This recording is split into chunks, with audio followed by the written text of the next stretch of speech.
you to the organizers for inviting me. I'm going to talk about the ethics of addiction.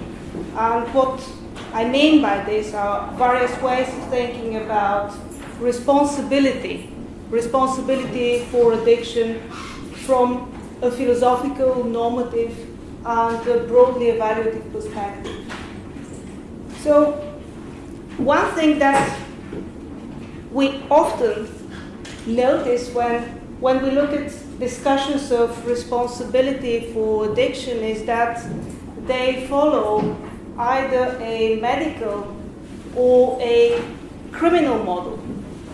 According to the first model, a defining feature of addiction is the fact that there is some kind of compulsion involved.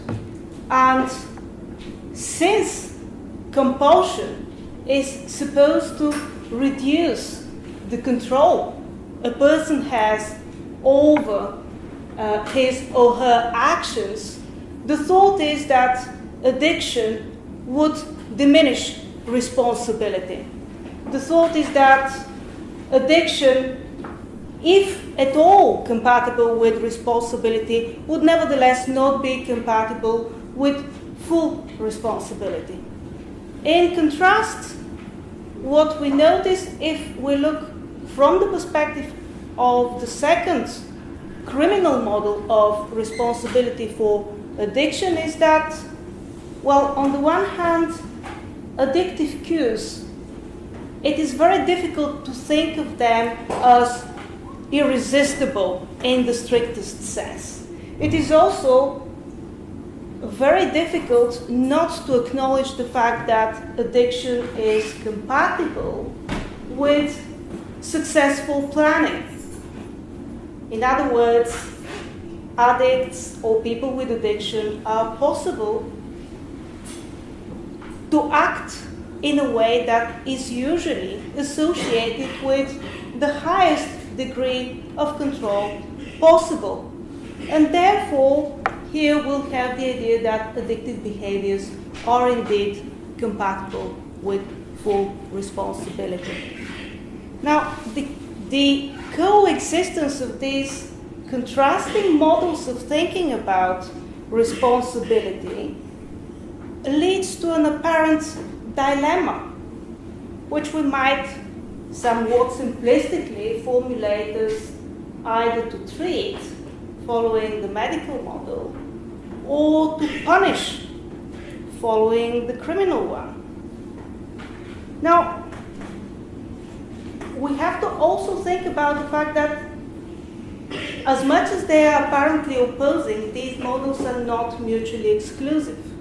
In fact, we could see that in some cases, the very fact of treatment might be deemed as punitive, or might be perceived, might be experienced as punitive. Whereas in other cases, we might think that the ambition, the underlying ambition of punishment through the criminal system might be, in some sense, redemptive, might be, in some sense, rehabilitating, if not purely therapeutic. Okay. So this is to say there is a possibility to see some common traits, some things that these models have in common. One thing that they have in common is the background assumption that if addiction is an illness rather than personal choice, then of course it should not be treated as something for which a person is responsible. That's one thing that both models would agree on. Another thing that both models would agree on is that it is very unhelpful to think about responsibility for addiction in evaluative terms. As much as possible, we should aim to avoid evaluative terms and stick to the facts, so to speak. Now, the ambition here is very much understandable. the thought is that if we were to use evaluative terms in cases of addiction, we might contribute to further stigmatizing people with addiction. This is why we should refrain from formulating whatever our views on addiction are in evaluative terms. But this has a very counterproductive implication. Thinking about responsibility for addiction from a privileged third personal perspective, that of an impartial and expert observer. So this is what comes with the distance that we put between ourselves and an evaluative language. So in this respect, it seems to me that both models might unwittingly contribute to strengthening some objectifying as opposed to reactive or participatory attitudes vis-a-vis people with addiction. What's to do then? How can we go beyond the dilemma of thinking about addictive behaviors either in medical or in criminal legalistic terms? Well, what I propose is to attempt actually and bring in an ethical model of thinking about responsibility for addiction. Because such a model, if successful, could help us re-engage with people with addiction as full members of the moral community whose first personal perspective on what they are doing as opposed to merely happening to them is just as significant for understanding, appreciating, and evaluating the phenomenon of addiction as the third personal perspective of these very informed and well-meaning observers. Okay, now to appreciate the interest of such a model in the context of addiction, but also more widely in the context of mental disorder, I propose to briefly consider some possible ways of conceptualizing responsibility and the role that control plays in alternative conceptions of responsibilities. In essence, I'm going to do something very sketchy in order to prompt a discussion. If people wanted to see in more detail how I go about arguing these points, I will have to refer you to my recent book on addiction and weakness of will, which looks like that. Okay. So, two central ideas that will help me put forward my argument, and which are not controversial. In fact, the different approaches to responsibility that I would like to contrast and debate with here also share these assumptions. There too.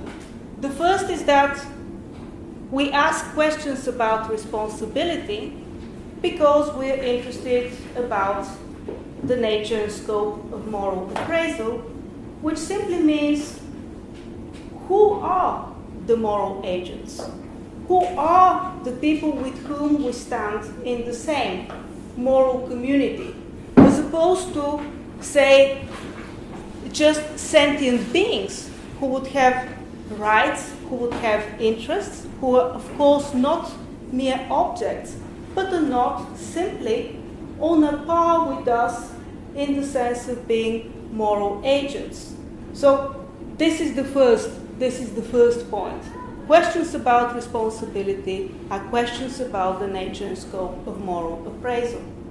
The second idea here is that being held responsible and being responsible are, if not directly correlated or necessarily correlated in every single case, or at least sufficiently robustly correlated so that in most cases we can say that to be deemed responsible for something, and something I just use in the broadest possible term here, we'll see afterwards why, as to include actions, as to include attitudes, as to include even character dispositions.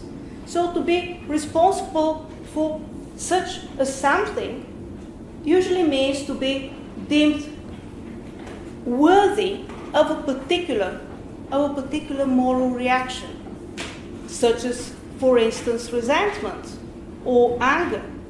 Or, of course, a positive reaction is also possible, gratitude, admiration. These kinds of attitudes indicate to us that something of moral significance has been performed by someone. So this is the kind of correlation that is assumed not only by me but also by my opponents in this discussion. Okay, so to the point. Conceptions of responsibility and why do they care so much about control? Well, there are two main approaches of thinking about responsibility.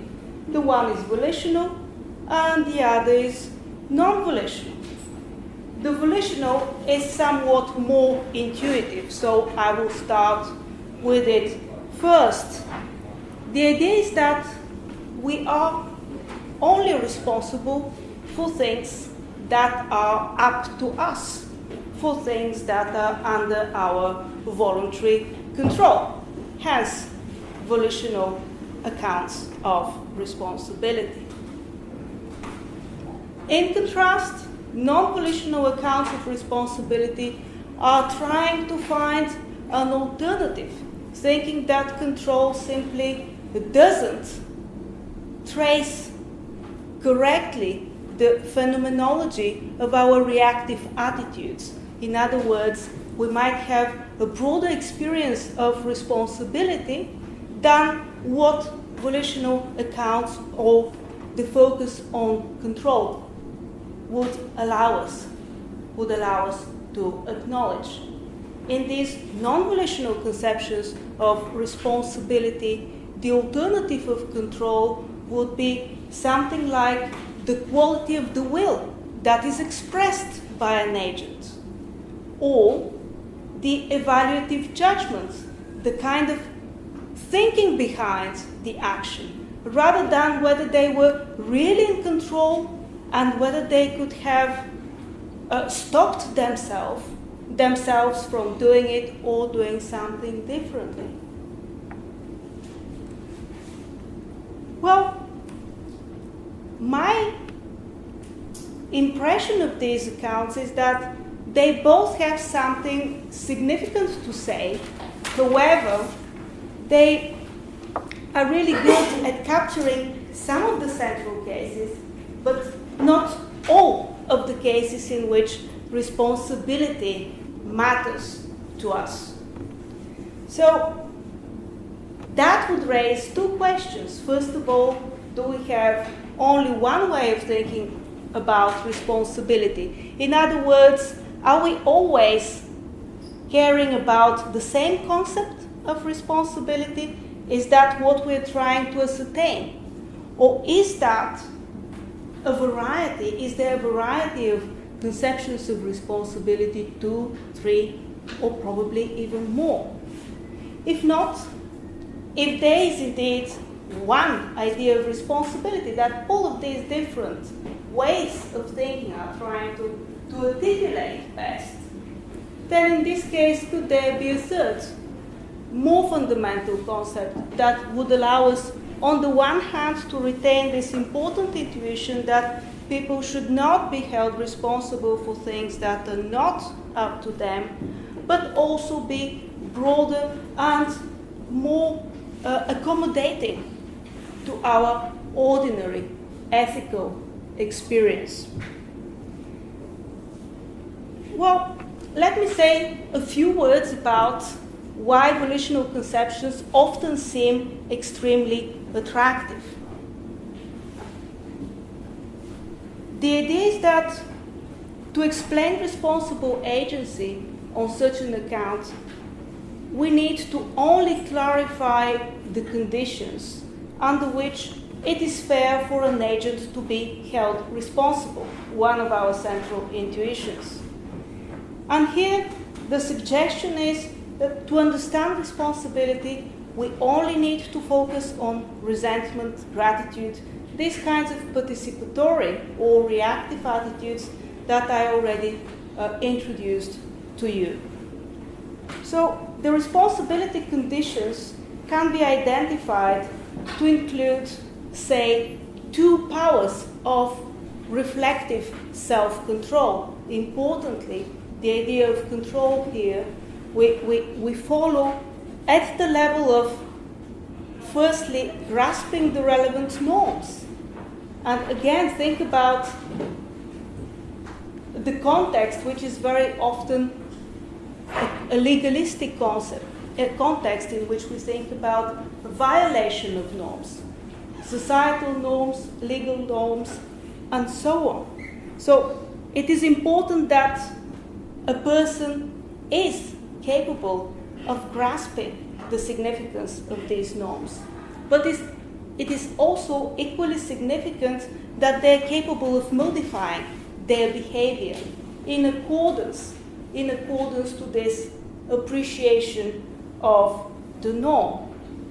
And again, if we only focus on individual specific actions or even specific omissions or failures to act in a particular way, that model seems attractive. And you would not be surprised to hear that instances of addiction are often used as clear cases in which this model works. For instance, it could be thought that in some instances of addiction, simply people lack the ability to modify their behavior, although they appreciate the significance of certain norms. And in this case, we might think of examples in which people are unkind to their families in virtue of pursuing certain addictive trends of behavior. But we might also think of a second case in which they're not even capable of grasping the norms, in which it seems so obvious to other members of the moral community. In all of these cases, the point is that this leads either to excuse or to complete exemption from responsibility. The idea is not stigmatizing. The idea is, at least in its explicit formulation, to alleviate the normative pressure put onto people with addiction.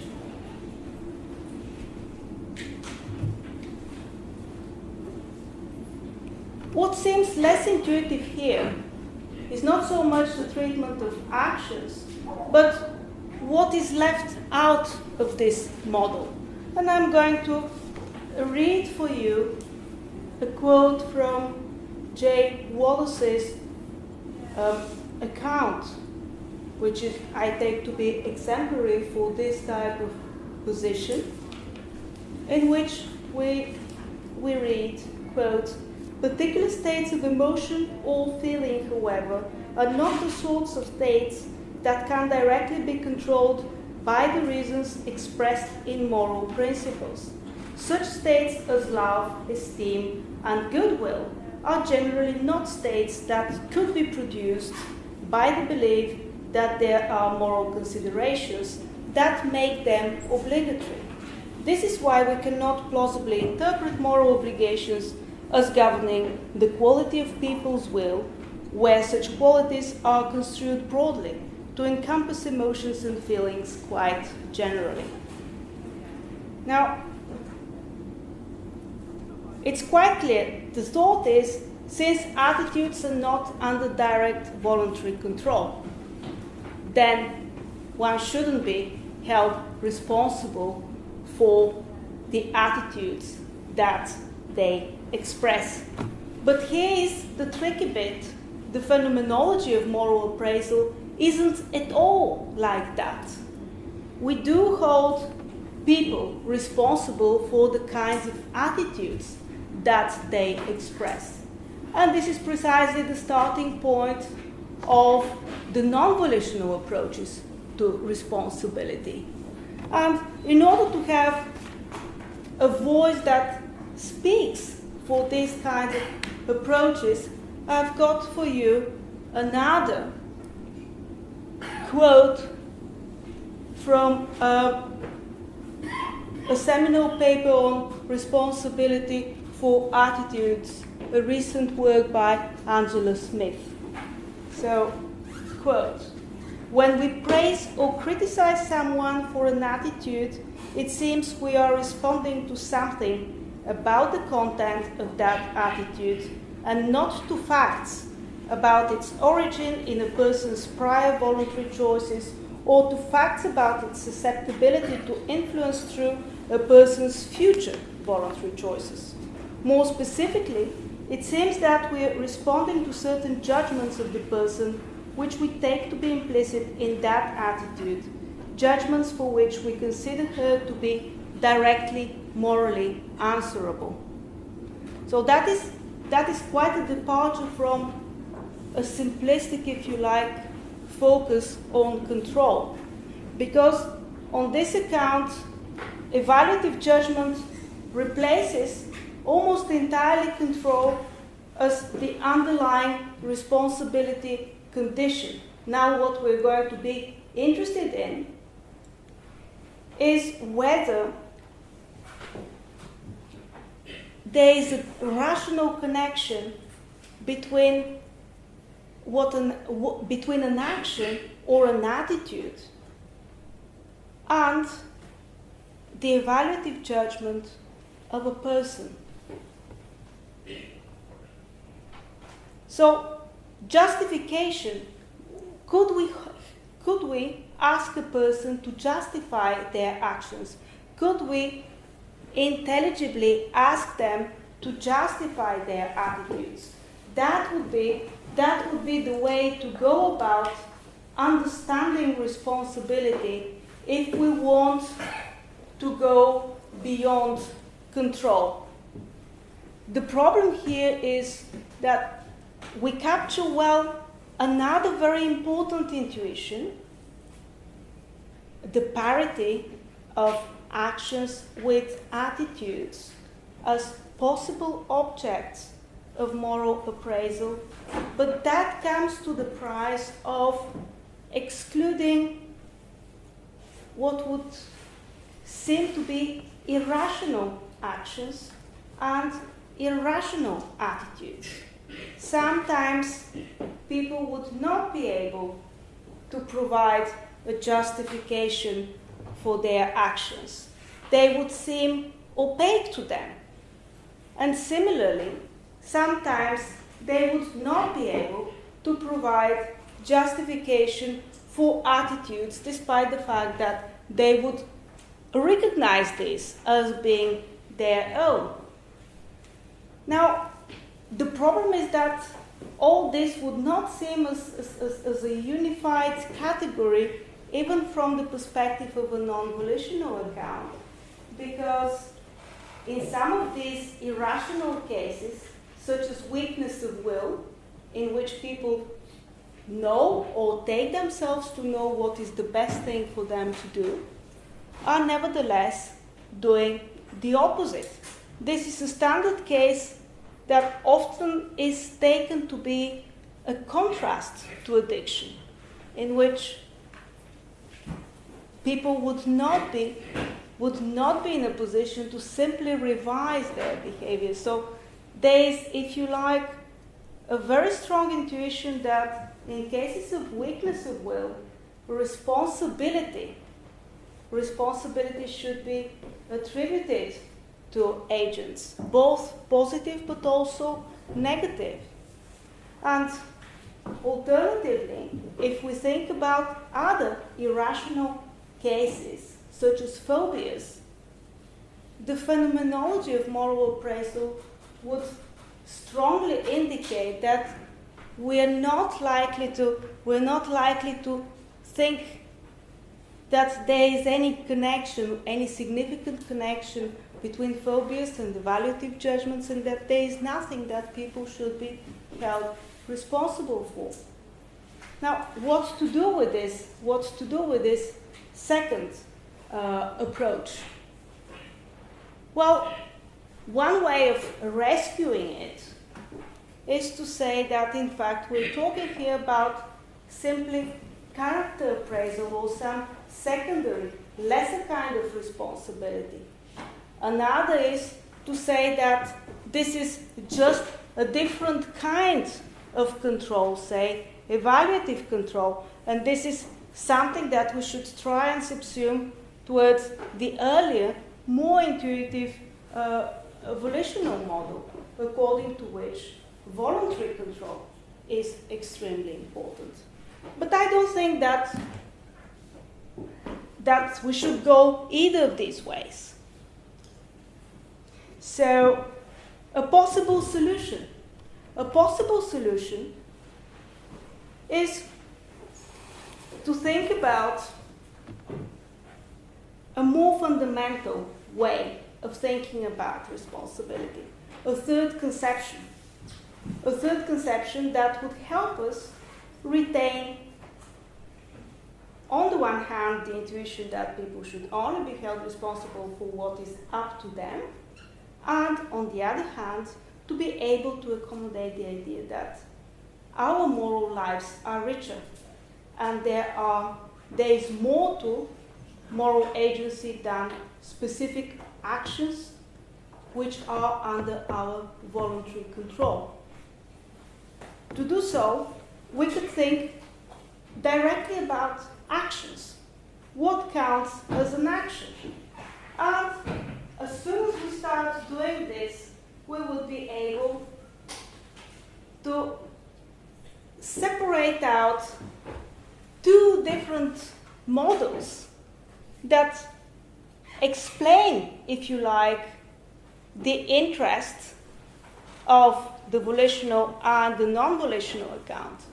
In the volitional case, we think about actions as productions, as bringing about some effect in the world.